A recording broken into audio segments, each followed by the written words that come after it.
plena força total. Então não desanime, continue conosco. Para nós chegarmos aí até dezembro, né, até final do ano, terminar de ler a Bíblia toda em um ano. 3 capítulos por dia e você vai terminar ela. Então o livro de Números é o 4º livro de Moisés e é chamado de Números. Tá? É o livro da peregrinação, quando o povo começa a sair agora, a peregrinar para a Terra Prometida. Então a gente vai ver muita história legal aqui.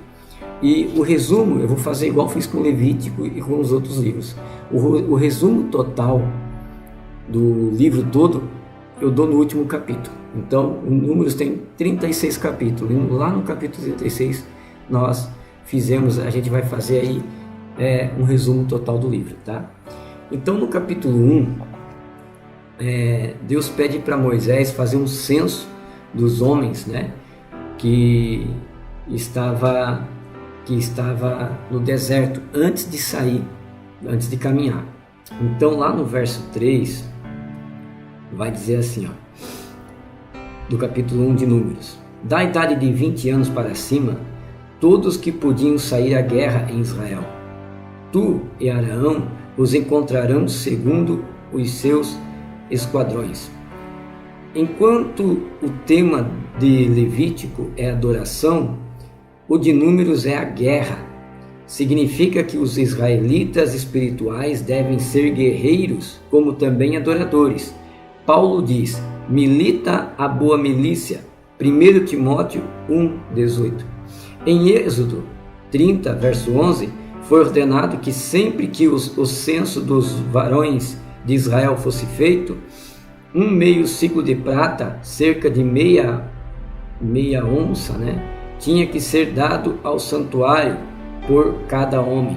A prata no Antigo Testamento era um tipo de redenção, portanto declarava que o poder de Israel não estava em seu exército ativo, a despeito de como fosse o mesmo, mas sim no fato de que ele foi comprado com o sangue do Cordeiro. Então o Senhor pediu fazer um censo para ver quantos homens de guerra havia no meio do povo de Israel. E os que tomaram incenso, lá no verso 4 diz assim: e estará conosco um homem de cada tribo, que seja a cabeça de seus pais. O cabeça de cada tribo seria responsável pelo censo dessa tribo, né? Ou seja, ia chamar alguém para representar a tribo de Judá, exemplo. Esse camarada, ele ia fazer o censo e ele ia ficar responsável como cabeça. Então, lá no verso 17, diz assim: tomaram, pois, Moisés e Arão a estes homens que foram declarados pelos seus nomes. Todos estes homens foram escolhidos por Deus, e nenhum foi escolhido por Moisés ou por Arão. Olha que tremendo isso, né? Foi Deus quem escolheu cada nome. Então ali do versículo 6 até o verso 16, você vai ver ali o nome dos homens que Deus escolheu. Aí depois vai vir a assembleia, né? Eles se reuniram no verso 18 e 19, que vai dizer assim, no 19, eu vou ler o 18 e 19 que é melhor. E reuniram toda a congregação no primeiro dia do segundo mês, e foram reunidos segundo os descendentes de suas famílias, pelas casas de seus pais, segundo o número dos nomes daqueles de 20 anos para cima, cabeça por cabeça. Ou seja, isso aconteceu 13 meses depois que eles haviam saído do Egito, tá? Então foi separado e está ali o nome de cada um. Então nós vimos a tribo de Ruben, a tribo de Simeão, Gade, Judá, e aqui a gente já vai dar no verso 20, vai falar assim, e os filhos de Ruben, primogênito de Israel, por suas gerações, por suas famílias, pelas casas de seus pais, conforme a conta dos homens, por suas cabeças, todos os homens de 20 anos para cima, todos que podiam sair à guerra. Ou seja, a comunhão com Deus implica guerra declarada com o mundo. Por isso, 14 vezes neste capítulo ocorrem as palavras todos que podiam sair à guerra. E hoje ainda, no Novo Testamento, nós estamos em guerra.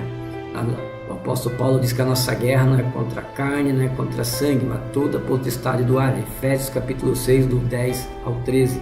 Então, nós ainda estamos em guerra, nós não podemos só orar. O apóstolo Paulo deixa bem claro: vigiai e orai. E hoje, infelizmente, muitos oram, mas poucos vigiam. Tá? Então, de Rubem foi 46.500 homens. De Simeão foi 59.300 homens. Da tribo de Gade foi 45.650 homens. De Judá, a Judá é o maior, tá? 74.600. Judá era a maior tribo e era a tribo da qual viria Jesus, né? Segundo Gênesis 49:10. Isacar, 54.400 homens. Zebulon, 57.400 homens. Efraim, 40.500 homens. Manassés, 32.200 homens. Benjamim, 35.400 homens. O conflito cristão não é uma batalha com dúvidas e os temores pessoais quanto à salvação dele mesmo, e sim é uma série de batalha com os inimigos de Deus, dentro e fora dele, quer dizer, o pecado e o eu, né? Então é uma guerra constante. Dan, 62.700 homens. Azer, 41.500 homens. Naphtali, 53.400 homens. Ou seja, a soma total deu 603.550 homens. Então, esses foram os contados, os quais, lá no verso 44 do capítulo 1, esses foram os contados, quais contaram Moisés e Arão com os príncipes de Israel, que eram 12, uma para cada casa de seus pais. E assim foram todos contados dos filhos de Israel para a casa de seus pais, de 20 anos para cima, todos que podiam sair à guerra em Israel. Do primeiro censo, todos pereceram devido à incredulidade, exceto 2, Josué e Caleb. O Espírito Santo, em 1 Coríntios 10, diz que estes fatos estão registrados para admoestar ao que crê e estar firme e vigiar para que não caia.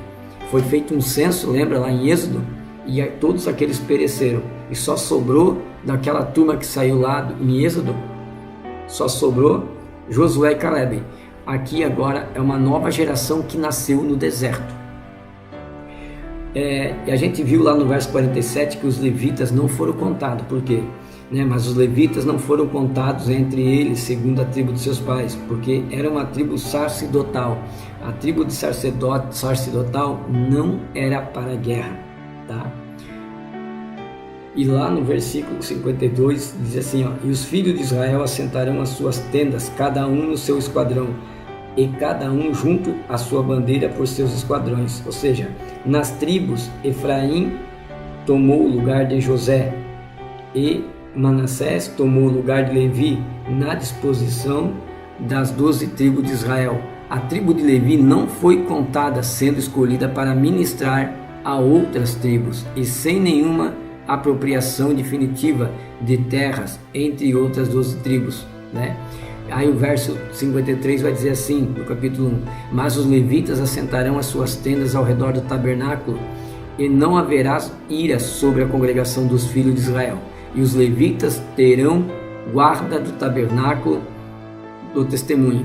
Os levitas não foram incluídos no censo, o que significa que eles foram isentos por direção divina. Sua função era no tabernáculo e relacionada aos seus assuntos.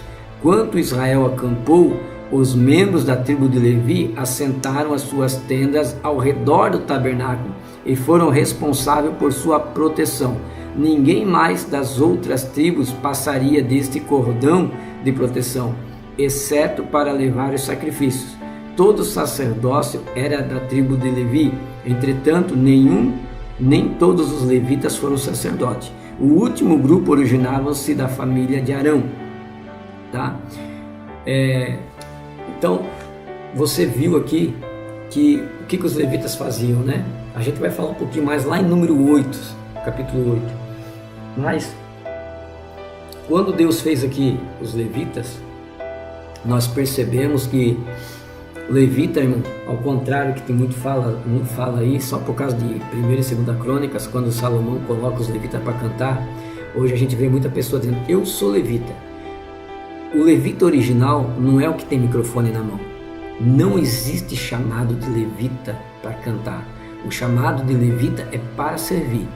Ou seja, um levita original, se ele fosse um levita segundo o seu chamado, ele não é aquele camarada ou aquela moça ou aquele homem que se diz levita, agendas abertas, levita Chico Bola de Fogo.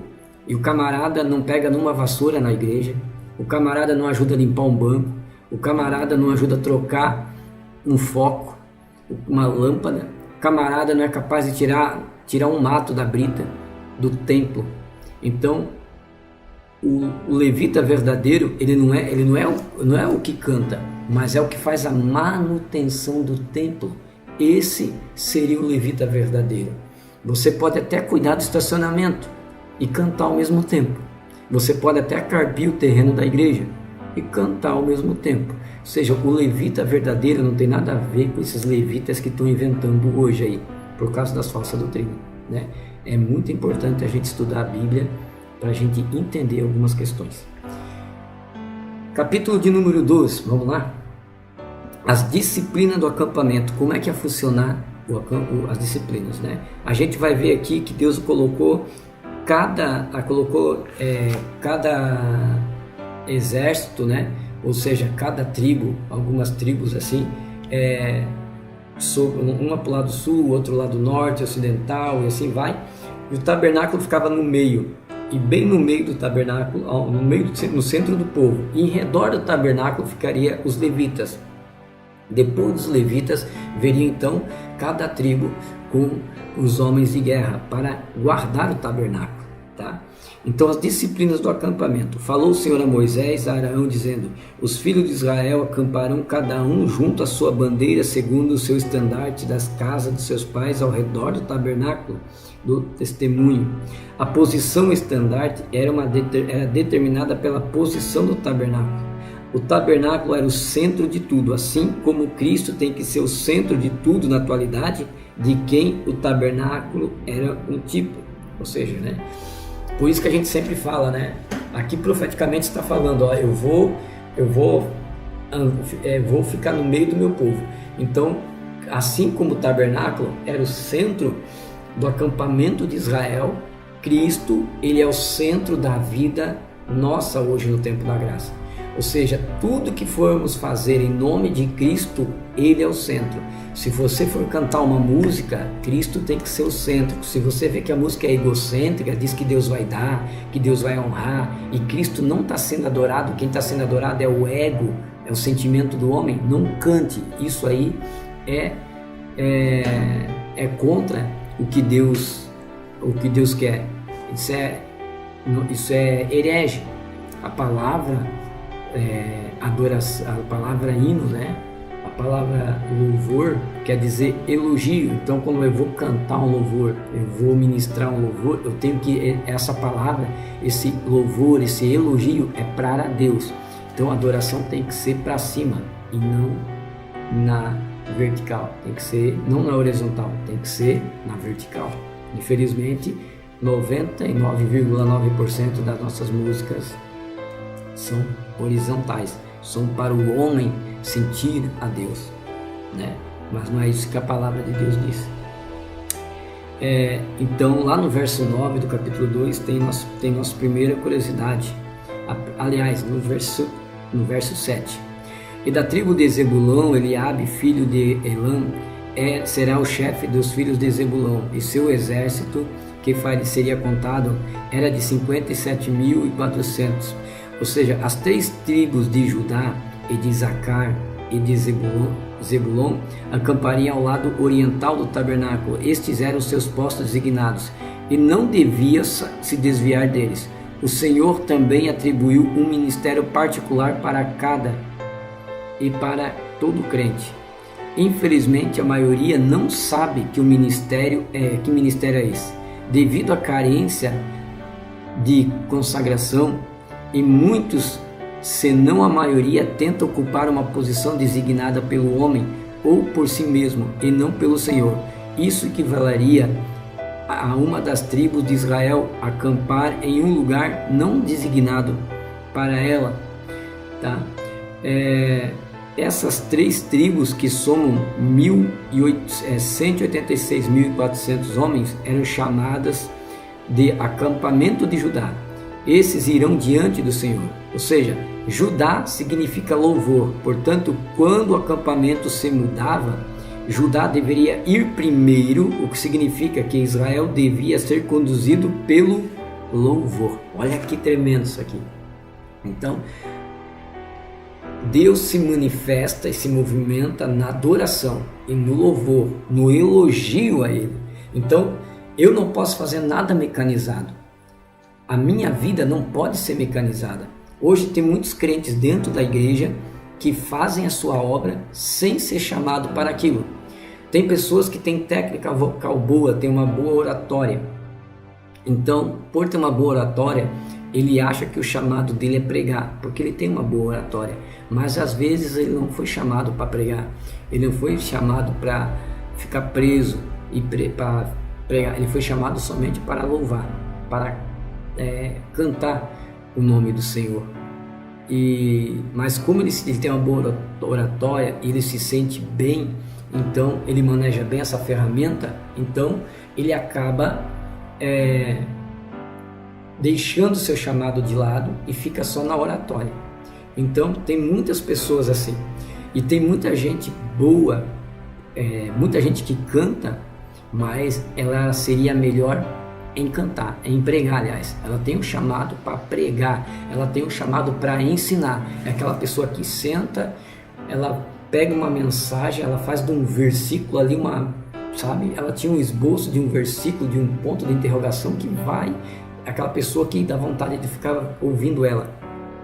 Mas como ela gosta de cantar, e a voz dela não é grande coisa, mas ela ama cantar, então ela joga fora o ministério que Deus colocou na mão dela de ensinamento para ficar em cima do microfone. Ou às vezes até por vaidade mesmo, porque daí assim ela é vista, porque quem ensina não é muito bem visto, né? Então, hoje as pessoas querem destaque, infelizmente. Então tem muita gente hoje na obra de Deus que estão frustradas porque estão no lugar certo, porém fazendo coisa errada. Então estão nos lugares que não é significativo para eles, não era para estar ali.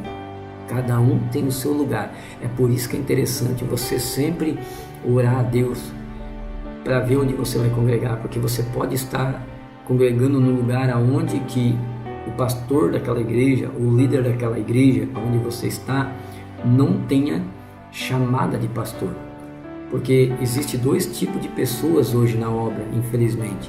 Aquela que é levantada por Deus e tem a vocação, e onde ele bota a mão as coisas acontecem, porém esse camarada ele é meio duro, porque ele tem zelo pela palavra, ele tem zelo pelas coisas de Deus, então nem sempre ele vai ser maleável, ele vai dizer sim, mas também vai dizer não, e ele vai ser curto e grosso, ele não vai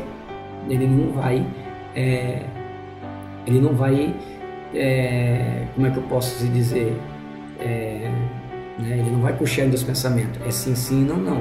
E tem muita gente que não gosta de líder assim. E vão parar naquele que foi levantado pela necessidade da obra. Ou seja, faltava alguém para cuidar daquela igreja. Ou o camarada ficou desempregado, brigou com o pastor e abriu uma igreja para ele. Só que esse camarada não tem chamado pastoral. O que vai acontecer? Ele vai pegar pessoas, vai atrair pessoas, porque o evangelho de Deus atrai pessoas, porque o povo está com fome da palavra. Só que esse cara ele vai ser muito amoroso ao ponto de aceitar o pecado em cima do púlpito, aceitar o pecado dentro da casa, aceitar o pecado de tudo e de todos.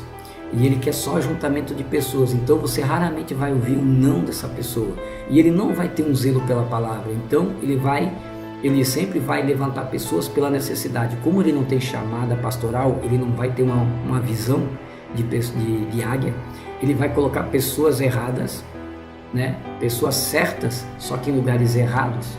Aí o que acontece? As pessoas certas nos lugares errados se frustram porque ela não foi chamada para aquilo. Então, se você está num local onde Deus não falou para você estar, ore a Deus para que Deus venha te falar para você aonde você deve ficar. E você nunca vai ficar num lugar que te faça bem. Você tem que ficar num lugar onde você é confrontado, porque João 15 diz que O Senhor Deus, Ele é o agricultor e nós somos os ramos e Jesus é a videira. E o agricultor, o que ele faz para a gente dar fruto? Poda, corta, e dói ser podado, e dói levar não do Senhor. Só que quando Deus diz não para nós, gera fruto. Ou seja, até o não de Deus na minha e na tua vida gera fruto. Glória a Deus. Então a gente vai ver aqui no lado sul, né? No lado sul, no versículo 11 do capítulo 2. E o seu exército e os que foram contados deles era de 46.500. Junto a eles agruparão as tribos de Simeão e Selumiel, filho de Zuridadai, será o chefe dos filhos de Simeão. Ou seja, embora Simeão tivesse um local aqui no deserto, quando Israel entrou na terra prometida, devido à maldição, lá de Gênesis 49, 5, 7, lembra que Simeão aprontou lá com Levi? Lá em Gênesis 49, né, que eles mataram lá o povo de Siquém. Então, esse não teve um lugar ali, mas Levi estava também debaixo dessa maldição, mas tornou-se a tribo sacerdotal, por permanecer diante de Moisés, quando aconteceu o episódio do bezerro de ouro, lá em Êxodo 32, né? Lembra que Levi, eu já falei no vídeo atrás aí, que o Levi, ele também estava amaldiçoado, mas como ele ficou do lado de Moisés e matou aqueles que fizeram culto ao bezerro de ouro, então Deus perdoou essa maldição. Mas tornou-se a tribo sacerdotal, porém permanecido ao lado de Moisés. Simeão, em última instância, tinha sua herança dentro da herança de Judá, tá? Do mesmo modo, toda a raça humana foi amaldiçoada devido à queda. Entretanto, o nosso Judá celestial, o Senhor Jesus Cristo, fez provisão por nós para que tenhamos uma herança dentro da sua vasta herança. Romanos 8,17. Glória a Deus. E a gente viu lá sobre os levitas, né? No verso 17. Enquanto o acampamento era transladado, Judá o conduzia pelo caminho com louvor, e a retaguarda foi ocupada por Dan, cujo nome significa julgamento, o que significa que qualquer um que atacasse Israel, né, seria julgado por Deus. Ao centro estavam os levitas, cujo nome significa estar unido ou comunhão, né? Bênção. Então à frente ia Judá com o louvor e atrás na retaguarda a tribo de Dan. Na retaguarda também ficava mais atrás, ficou ali lá no verso 24 do capítulo 2, ainda diz assim, ó, todos que foram contados no exército de Efraim foram 108.100, né? Quando acampavam ou estavam em marcha, Efraim, Benjamim e Manassés estavam mais perto do propiciatório. Por isso foram citados lá no Salmo 80, no 1 e 2. Havia 108.100 homens dessas três tribos, a de Efraim, a de Manassés e a de Benjamim. Ou seja, do lado norte, as três tribos do lado norte, Dan e Aser e Naftali, estavam acampados com um exército de 157.600 homens. Ou seja, total de homens, né, acima de 20 anos para a guerra, né, além dos levitas, eram 603.550 homens. É um exército grande, né, gente? Então, no verso 34, ainda do capítulo 2, a gente vê isso aqui, ó. E fizeram os filhos de Israel conforme todas as coisas que o Senhor ordenou a Moisés. Assim, assentaram acampamento por seus estandares, e assim partiram, cada um por suas famílias, segundo as casas de seus pais. Como temos contemplado nesse capítulo, aprendemos sobre a ordem de Deus. Aprendemos, como já foi dito, que o louvor deve conduzir-nos pelo caminho, e que se o louvor, ou seja, o elogio corretamente nos guia no caminho, extraindo a comunhão que vem do tabernáculo, que está no centro, quer dizer que Cristo e alimenta a nós todos. Então o julgamento divino protegerá nossa retaguarda contra os poderes das trevas que tentam criar obstáculos à igreja do Deus vivo. Então este foi o capítulo 2. Agora a gente vai ver ali sobre o capítulo de número 3. A gente vai ver também aqui algumas curiosidades. Capítulo 3 vai falar ali dos filhos de Arão, fala sobre os levitas, fala sobre os substitutos, né? Segundo a lei do Senhor. Então, primeiro, a gente vai ver aqui, a gente viu ali no capítulo 1, no capítulo 3, no verso 1 ao 4. Deus não pode tolerar o pecado de nenhuma forma, e quando se trata de um pecado contra a cruz, como foi o pecado de Nadab e de Abiú, este efetivamente é o pecado mais grave. A tragédia é que este pecado, o pecado do fogo estranho, é cometido hoje em dia como nunca antes, e o resultado é igual à morte, segundo diz Gálatas 5, 2, 4, né? Então, estão falando aqui no capítulo 3 vai começar a falar da geração, né? Mas de Nadab e Abiú, que morreram diante do Senhor quando ofereceram fogo estranho diante do Senhor no deserto do Sinai e não tiveram filhos. Então Eleazar e Tamar exerceram sacerdote diante do seu pai, que substituiu os dois, né? E lá no verso 5 a gente vai ver a seguinte curiosidade. O Senhor falou com Moisés dizendo: faze chegar a tribo de Levi e faz estar diante do sacerdote Arão para que o sirva. Ou seja, como veremos nesse capítulo, a graça confiou aos levitas o tabernáculo e o seu mobiliário, quanto em marcha, e o amor proporcionou a cada um a carga adequada à sua força. Então, os levitas, eles montavam e desmontavam os afazeres no tabernáculo, juntamente com outros que a gente vai ver aqui, e eles ficavam responsáveis pelas mobílias também dentro do tabernáculo, tá? Lá no verso de número 8 vai dizer assim, ó: e tenham cuidado de todos os utensílios do tabernáculo e da guarda dos filhos de Israel, para que ministrem no serviço do tabernáculo. Este mesmo cargo é dado a todos os crentes na atualidade, ou seja, você tem que fazer com amor. E constituirás Arão, seus filhos, para que exerça o seu sacerdote, e o estranho que se achegar morrerá. Ou seja, o gentio, né? Porque não tinha aliança abrâmica, né? Então não podia chegar nenhuma pessoa que se achegar perto do tabernáculo ou perto do utensílio daquele, mesmo que o tabernáculo tivesse desmontado e estava lá em cima de uma carroça candelabra. Qualquer estrangeiro que colocasse a mão morreria, porque ele não tem a marca abrâmica, né? Que seria lá a marca lá da circuncisão. O substituto, o que seria isso? Lá no verso 11 assim, ó: e falou o Senhor a Moisés dizendo: eis que eu tomei os levitas dentre os filhos de Israel em lugar de todos os primogênitos que abrem a madre entre os filhos de Israel. Os levitas serão meus, ou seja, ele vai representar todos os primogênitos de todo o povo de Israel. Parece que o Senhor originalmente tinha planejado usar os primogênitos de cada família como tribo sacerdotal, mas devido a uma série de eventos, a graça de Deus daria à tribo de Levi esta nobre e santa honra. Com respeito a isso, na matemática da fé, Deus é a única figura significativa, e com ele você pode adicionar quantos dígitos quiser. Se toda a sua fé estiver no Deus vivo, isso deixa de ser uma questão de sua necessidade e o assunto é resolvido pela sua suficiência.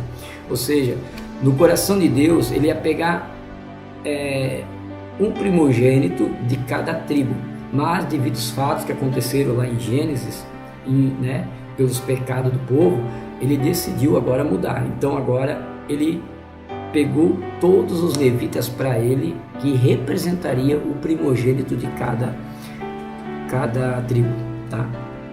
E a responsabilidade atribuída aos levitas, a gente viu lá do verso 14 ao 24, né, que ele fala sobre conforme é mandado pelo as responsabilidades atribuídas por eles. Então, enquanto a contagem de todos os outros da tribo começou pela idade de 20 anos, ou seja, no verso 14, diz assim, ó, o Senhor falou com Moisés no deserto, no Monte Sinai, dizendo, conta os filhos de Levi pelas casas de seus pais por suas famílias, e contarás todos os homens de 1 mês para cima. Ou seja, enquanto a contagem de todas as outras tribos começou pela idade de 20 anos para cima, os dos meninos homens de levitas começou a partir de 1 mês. Ou seja, como seria o povo separado para o Senhor, então desde criança eles já eram consagrados ao Senhor e eles deveriam estar no templo.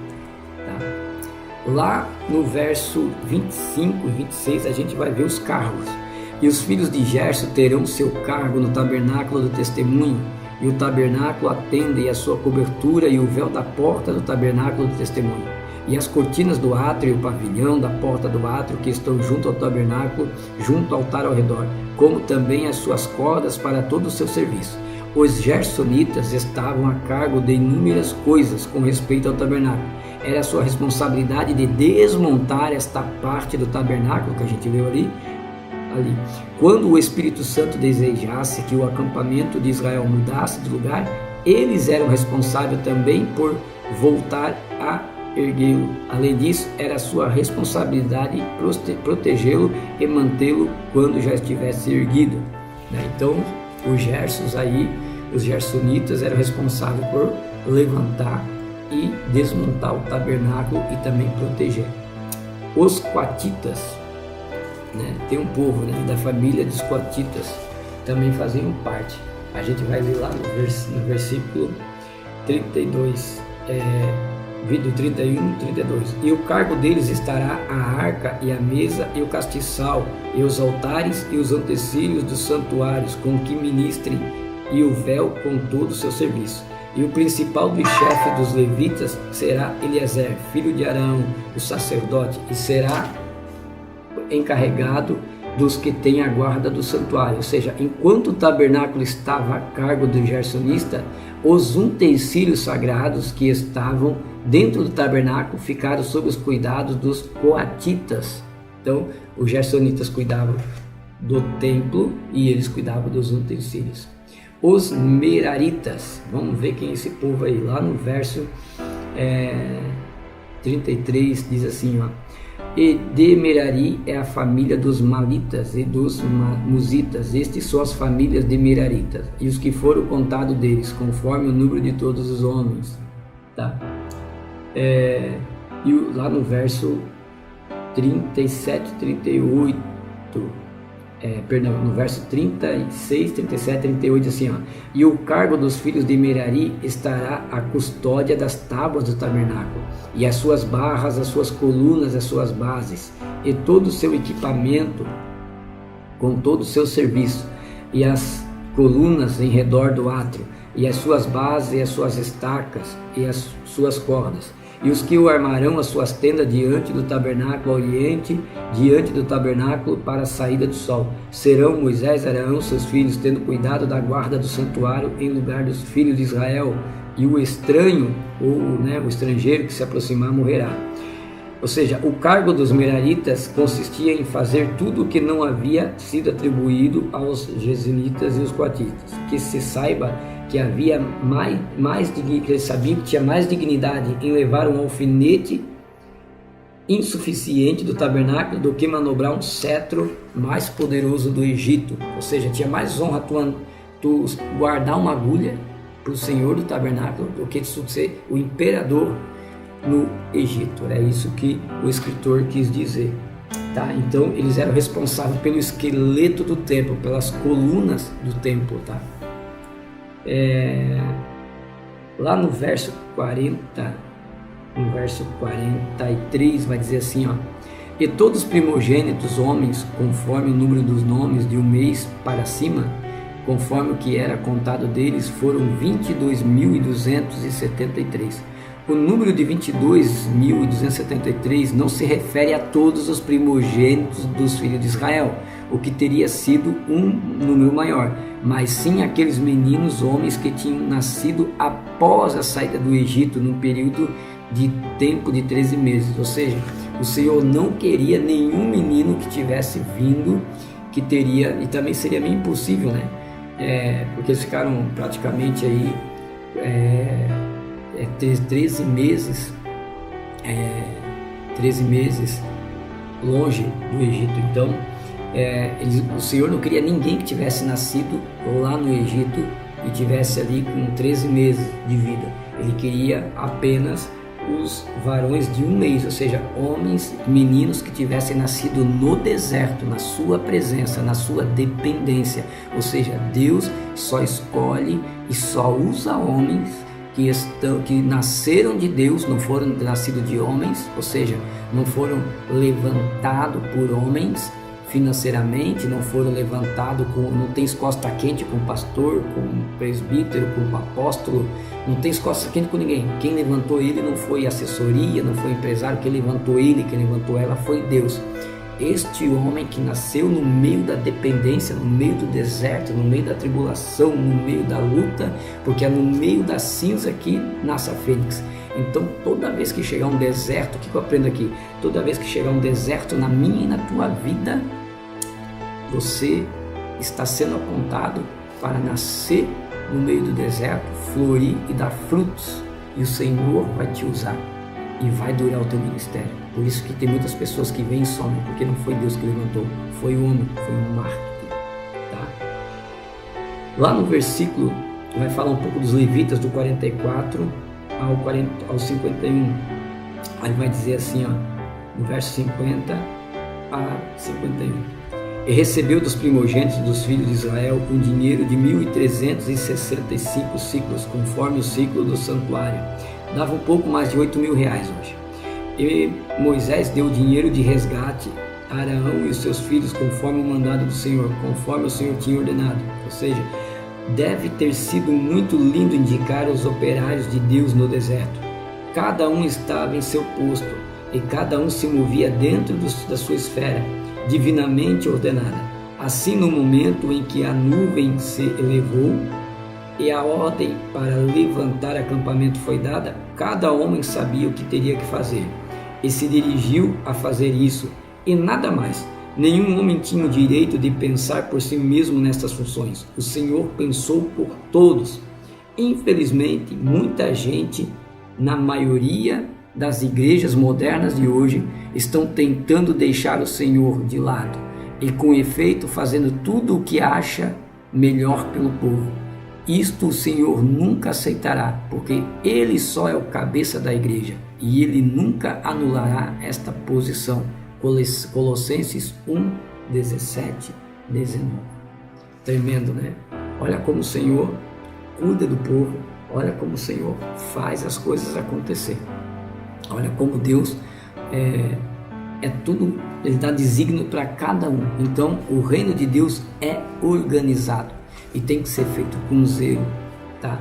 Então, o que eu aprendo aqui nesses 3 capítulos? Um homem escolhido de Deus, ele não faz de qualquer maneira. Um homem escolhido de Deus, ele faz segundo a vontade, ele faz com zelo e faz na direção. Se você é pastor, se você for um líder, se você é uma mulher de Deus, nunca faça, por mais que, mas é para ganhar alma para Jesus, não faça, porque a palavra de Deus diz assim, se Deus não abençoar o trabalho, em vão é o trabalho dos trabalhadores. Então não adianta você fazer algo que Deus não está. Deus não te chamou para produzir pessoas, Deus te chamou você para fazer discípulos, e fazer discípulo demora, irmão. Tratamento de caráter demora. Hoje as pessoas querem a fé micro-ondas, 30 segundos, Deus resolve o nosso problema. Deus não veio aqui só para resolver nossos problemas. A resolução do nosso problema é uma consequência de andar com o Senhor. O Senhor veio aqui para nos salvar do inferno e nos levar para o céu no dia do arrebatamento. Deus abençoe tua vida e obrigado por estar conosco. Até agora. A paz do Senhor. Está gostando dos vídeos? Eu quero agradecer você por estar conosco até aqui. E eu venho te pedir, nos ajude, nos siga aí no YouTube, nas redes sociais, Evangelista Fabiano no Facebook, Devocional da Graça no TikTok e Devocional da Graça aqui no YouTube. Se inscreva, tá? Ative lá os comentários, comente alguma coisa, porque toda vez que você comenta, o YouTube entende que está tendo aqui, as pessoas estão se interessando e ele levanta o nosso canal. Então eu quero desde já agradecer pela tua vida e obrigado por estar conosco. Se inscreva e compartilhe e vamos levar a palavra de Deus para muitas outras pessoas, tá bom? Conto com você. Deus abençoe.